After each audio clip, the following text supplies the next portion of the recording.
네, 오랜만에 찬양대석에서 찬양하시는 거 들으니까 정말 감사하고 또 기쁘네요.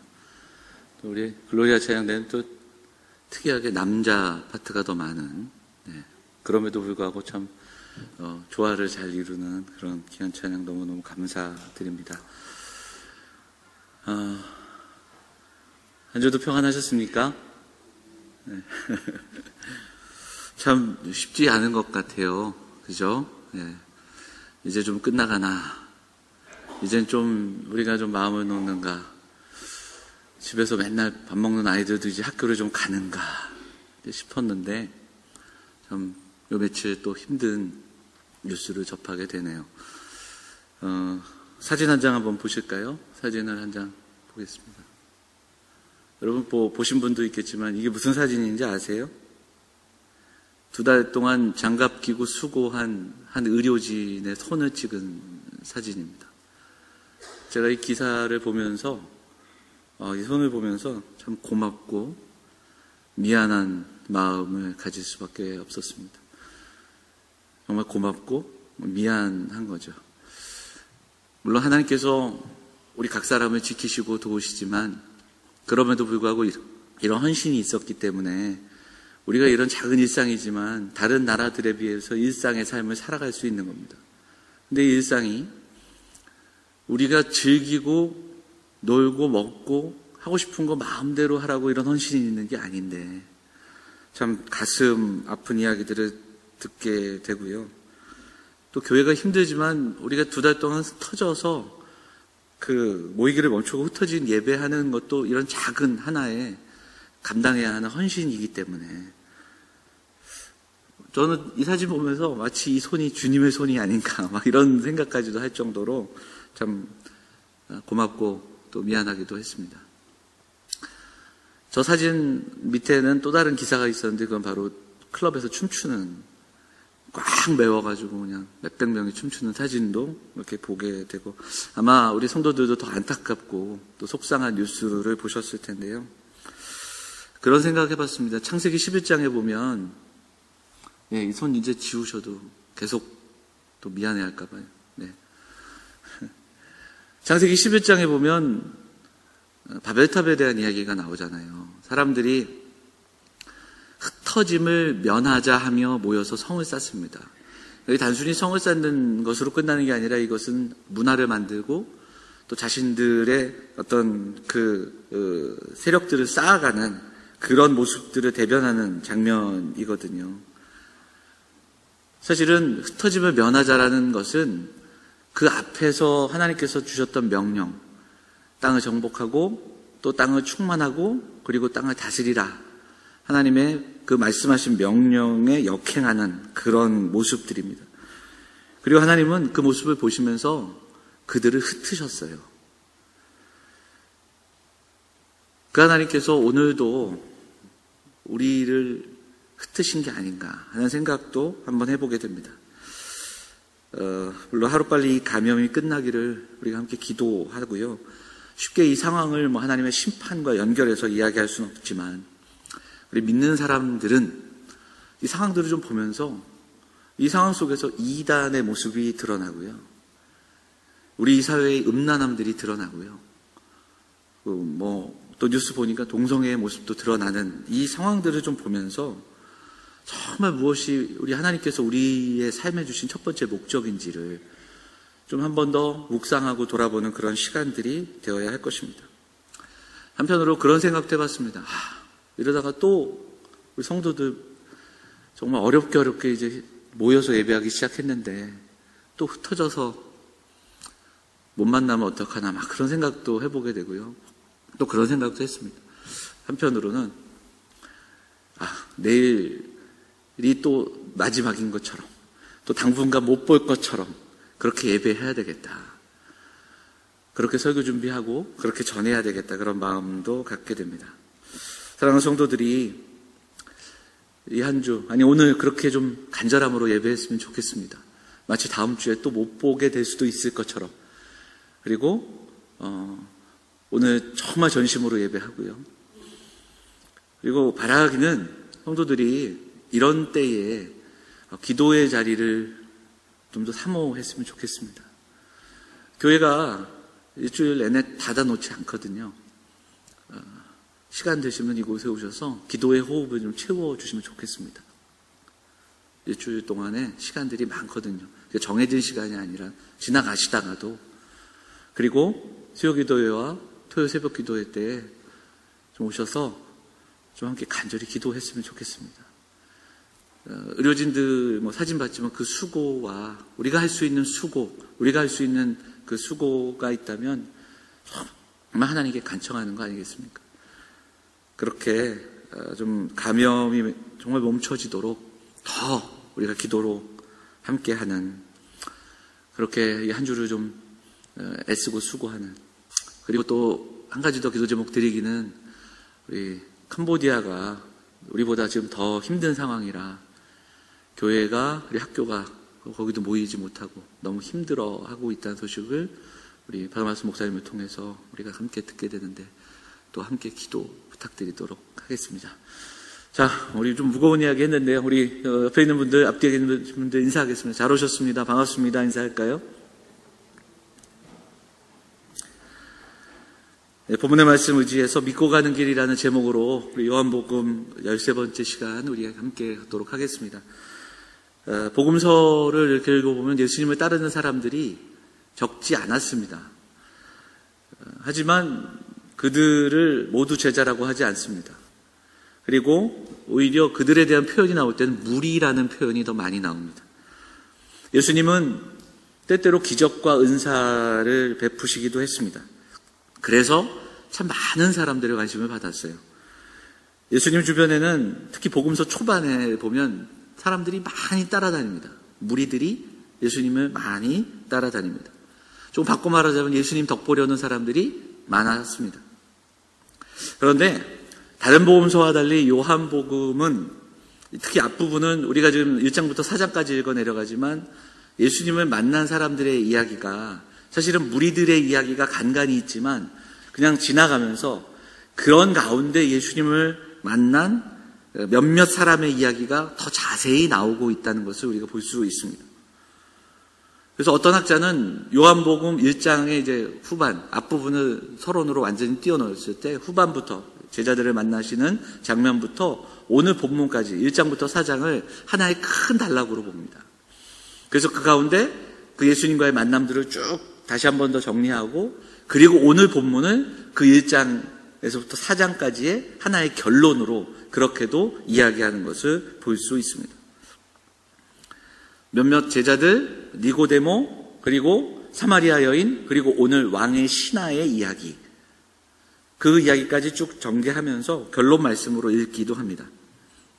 자, 오늘 우리가 읽은 본문은 한 왕의 신하가 자기 아들의 병을 고쳐달라고 예수님께 나아오는 그런 이야기입니다. 결론적으로 말하자면 그 아들이 죽었다가 살아납니다. 거의 죽었다가. 그리고 회복이 되는 거죠. 근데 여기서 끝나는 것이 아니라 마지막 부분을 보면 그로 인해 온 가족이 믿었습니다. 육신의 생명을 얻고 또 영의 영생을 얻게 되는 것입니다.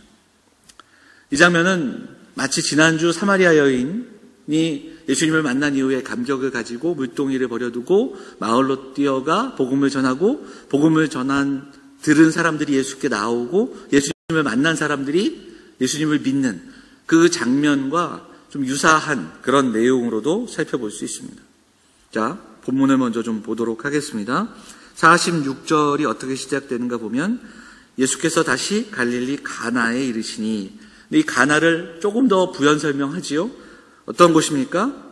전에 물로 포도주를, 2장에서 첫 번째 표적으로 나타났던 물로 포도주를 만들었던 결혼식이 있었던 곳이 바로 가나다, 이렇게 구체적으로 설명하고 있습니다. 자, 이 가나에 다시 오신 겁니다. 그런데 한 왕의 신하가 찾아와서 아들의 병을 위해서 기도하고 또 간구합니다. 근데 아들은 이제 가버나움이라는 곳에 있었고요. 그래서 제가 찾아보니까 가나에서 가버나움은 대략 한 30km 정도 떨어진 거리의 도시였습니다. 요즘 같은 경우 30km가 얼마 되지 않지만 당시로 치면 꽤 먼 거리다 이렇게 생각해 볼 수 있겠죠. 자, 지금 예수님을 찾아온 사람이 누구입니까? 왕의 신하예요. 왕의 신하 정도 되면 아들이 병들었을 때 이미 많은 의사들 또 진료할 수 있는 또 치료할 수 있는 사람들을 백방으로 수소문해서 치료해 봤을 겁니다. 근데 치료가 안 된 거예요. 그래서 47절에 보니까 뭐라고 표현하냐면 내 아들이 그가 거의 죽게 되었다. 그러니까 이제는 거의 목숨을 잃게 되는 그런 상황이라 이렇게 표현하고 있고요.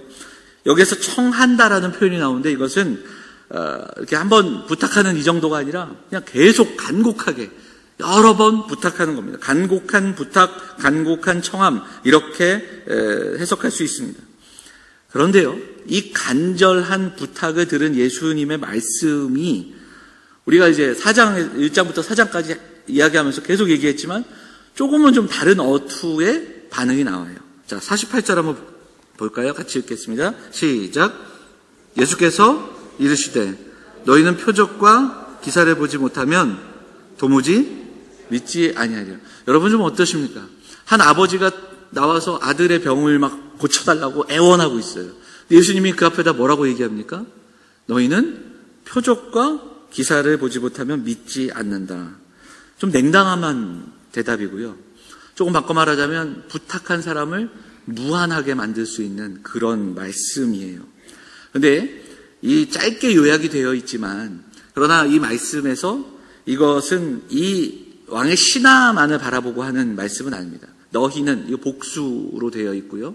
그곳에 있는 많은 사람들, 일반적인 갈릴리 사람들, 당시 많은 무리들의 태도를 책망하시는 말씀이고요. 사람들이 왕의 신하에게 예수님을 소개한 것도 병자를 고쳐주시는 분으로, 기이한 일을 행하시는 분으로, 표적을 행하시는 분으로 소개했고, 많은 사람들이 2장에서부터 4장까지 계속적으로 반복되는 이야기가 표적을 보고 믿던 당시의 모습을 주님이 책망하고 계시는 그러한 내용이라는 겁니다. 그런데 왕의 신하는 아랑곳하지 않고 계속해서 이야기합니다. 뭐라고 얘기하냐면 내 아이가 죽기 전에 내려오소서, 함께 가자는 겁니다. 내 아이를 만나달라는 겁니다. 만져주시고 기도하고 그리고 살아날 수 있도록 그렇게 간청하는 겁니다. 자, 그랬더니 예수님이 뭐라고 말씀하시죠?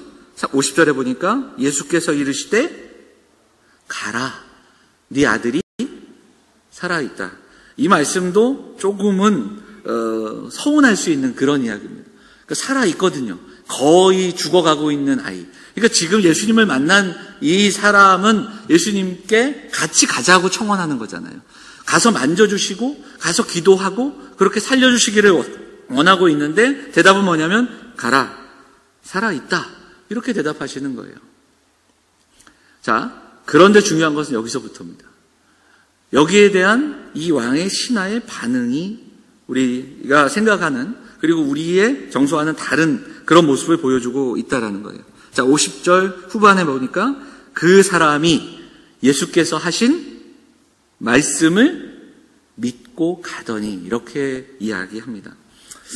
여러분, 이게 그냥 읽어 내려갈 수 있는 본문이지만 저는 이 본문의 핵심 그리고 본문의 반전 여기에 있다고 생각합니다. 예수님의 말씀에 더 이상 부차적인 질문이 없고 또 확인하거나 이런 장면 없이 그가 믿고 가더니 이렇게 나옵니다. 저는 이 본문을 여러 번 읽으면서 이것이 앞에 나왔던 48절의 예수님의 책망과 무관하지 않다. 그러니까 예수님의 무게 있는 책망이 메시지였다. 이렇게 생각해 보게 됩니다. 자, 본문은 무언가를 계속해서 대조하고 있습니다. 1장부터 4장은 계속해서 무언가를 우리에게 대조하며 설명하고 있다는 거예요. 자, 하나를 보면 48절에도 보면 믿음이 나옵니다. 표적과 기사를 보지 못하면 도무지 믿지 않는다. 이렇게 나오죠. 그 다음에 50절에는 예수께서 하신 말씀을 믿고 가더니 이렇게 믿음이 대조됩니다. 48절의 믿음은 표적과 기사를 보고 믿는 믿음이라면 오늘 50절에 나오는 믿음은 말씀을 듣고 믿는 믿음이라는 겁니다. 이것을 가만히 생각해 보시면 우리가 요한복음 첫 시간에 나눴던 말씀과 연결해 볼 수 있습니다. 요한복음 첫 시간에 우리가 요한복음을 쓴 목적을 함께 나눴죠. 요한복음 20장 29절 말씀 한번 우리 읽도록 하겠습니다. 같이 한번 볼까요? 같이 읽겠습니다. 시작. 너희는 본고로 믿느냐? 보지 않고 믿는 자들이 복되도다. 31절 같이 읽겠습니다. 시작. 이것을 기록함은 너희로 예수께서 하나님의 아들 그리스도이심을 믿게 하려 함이요 또 너희로 믿고 그 이름을 힘입어 생명을 얻게 하려 함이니라. 아멘. 요한복음을 쓴 요한의 목적이 여기에 분명히 나와 있습니다. 보고 믿는 자들을 넘어서서 듣고 믿는 자들, 말씀을 읽고 믿는 자들, 말씀을 듣고 믿음으로 영생, 그러니까 생명을 얻게 하는 그런 놀라운 일들을 허락하신 하나님의 은혜를 함께 경험하기 위해 말씀을 썼다. 계속해서 요한이 증거하고 있답니다. 표적을 보고 믿는 무리들이 있었습니다. 그 표적을 보고 예수님을 찾아온 바리새인도 있었습니다. 그런데 오늘 표적이 아니라 예수님의 말씀을 듣고 믿는 한 사람이 있었습니다. 누굽니까? 왕의 신하입니다. 그리고 그 믿음으로 돌아설 때 작은 믿음이지만 그 믿음으로 한 걸음 한 걸음 걸어 나아갈 때 어떤 일이 일어나는가? 그 이름을 힘입어 생명을 얻게 됩니다. 그 아들의 생명을 얻게 됩니다. 그리고 이것이 육신의 생명, 육체적인 생명을 얻는 데 멈춰지지 않고 나아가 그 가족이 함께 다 믿게 되는 놀라운 그 구원의 은혜를 경험하고 생명의 역사를 경험하게 되는 겁니다. 그럼 오늘 본문 속에서 이 모든 역사가 일어나는 전환점이 어디 있습니까? 예수께서 이르시되 시작되는 50절 말씀 가운데 그리고 그 사람이 예수께서 하신 말씀을 믿고 가더니 여기에서부터 놀라운 전환점이 시작되고 있는 겁니다. 이 반전은 우리에게 믿음이란 무엇인가를 한 번 더 생각하게 됩니다. 저는 오늘 이 말씀을 길게 설명하거나 또 복잡하게 설명하지 않겠습니다. 어렵게 묵상하지 않기를 바랍니다. 사랑하는 여러분, 믿음이 무엇입니까? 믿음은 말씀대로 될 것을 믿고 순종하는 겁니다. 말씀하신 분, 예수님을 믿는다는 것은 말씀을 믿고 그 믿는 대로, 그 말씀대로 사는 것을 우리에게 들려줍니다. 믿음은 확률이 아닙니다. 믿음은 가능성과 신념이 아닙니다. 결과를 예측하고 예상해가며 그리고 판단해가며 선택하는 것이 아닙니다. 신앙은 대상에 대한 믿음입니다. 그 대상의 말씀이기에 믿고 가는 겁니다. 나를 원하신 주님의 말씀이시기에 우리가 믿고 가는 겁니다. 물론 이 걸음이 결코 쉽지 않습니다. 믿음의 길을 가지만 우리는 워낙 연약하기에, 우리는 부족하기에 믿음의 길을 선택하는 그 걸음이 굉장히 무겁습니다. 그리고 그 믿음을 이 땅을 살아가면서 선택하는, 그리고 걸어가는 그 믿음의 길을 걸어갈 때 우리는 누구나 두려움과 그리고 기대감, 이것이 혼잡되어 있는 그러한 삶을 경험할 수밖에 없습니다. 때로는 그 믿음의 길을 가면서도 우리는 근심하고 또 한편으로는 설레이며 걸어가는 것이 바로 우리들의 모습이기도 합니다. 하지만 그 작은 믿음으로 걸어가는 그 한 걸음 한 걸음은 그 걸음을 통해서 하나님의 역사를 경험하고 살아계신 하나님께서 채워주심을 경험하고 그리고 하나님의 왕되심과 선하심을 맛보며 살아가는 겁니다. 오늘 본문이 그 이야기를 들려주는 겁니다. 자, 계속되는 본문을 보면 51절 이하에서 다음날 가버나움으로 돌아가는 이 신하의 이야기를 우리가 보게 됩니다. 그런데 가는 길에 집에서 온 종들을 만나게 되죠. 그리고 이들이 아들이 회복됐습니다, 이렇게 전하는 거예요.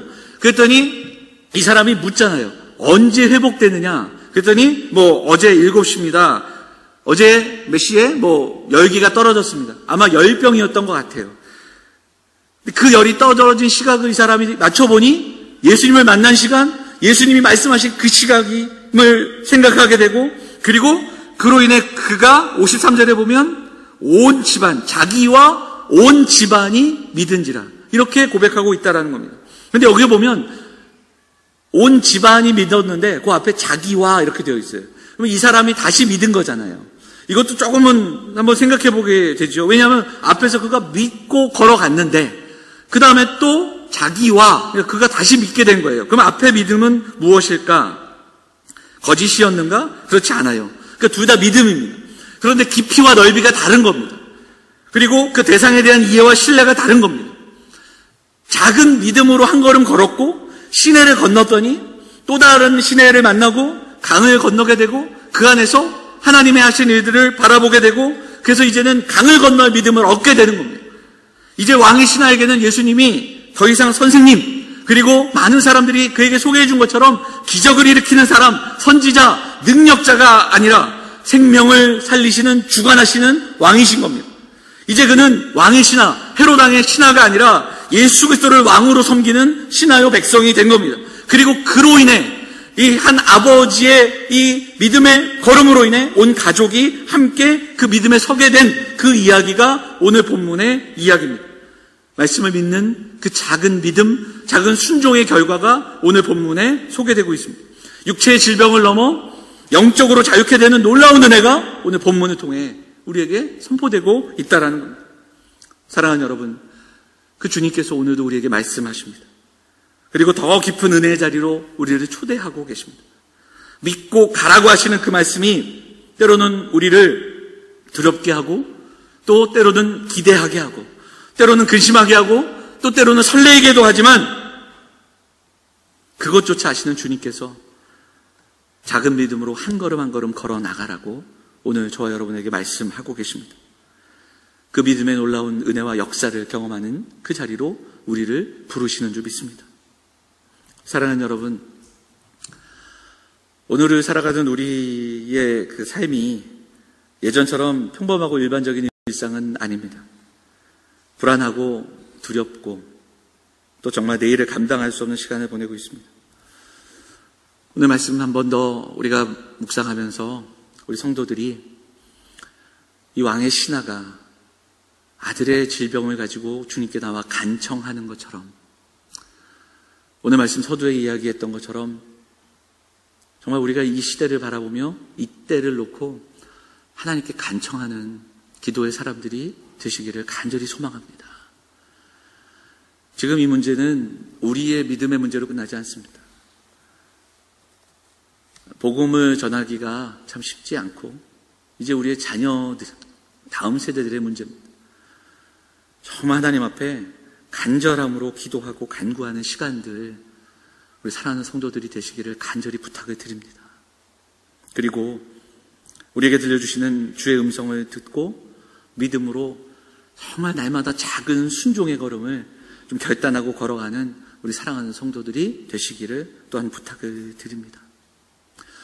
어찌 보면 우리는 참 고단하게 그동안 살았습니다. 정말 바쁘고 분주하게 살았습니다. 멈추는 법을 몰랐고 사회와 거리 두는 것을 참 두려워했습니다. 혹시나 뒤처질까봐 노심초사하고 또 멀어질까봐 발빠르게 세상의 속도에 맞춰서 살았습니다. 우리의 자녀들도 그렇게 가르치고 또 그렇게 양육했습니다.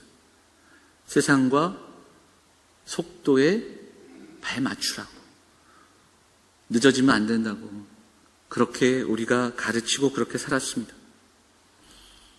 그런 삶 속에서 믿음의 어떤 결단과 믿음의 삶이 때로는 어리석고 때로는 감당할 수 없는 또 고단한 삶으로 또 경험되어지기도 합니다. 한 스님이 쓴 책이 있는데 제목이 뭐냐면 멈추면 비로소 보이는 것들, 이런 책이 있어요. 돌아보면 코로나는 우리를 멈추게 했습니다. 바벨탑을 멈추게 하시고 흩으신 하나님께서 우리의 바쁘고 분주한 일상을 멈추게 하셨습니다. 그리고 거리를 두게 하셨습니다.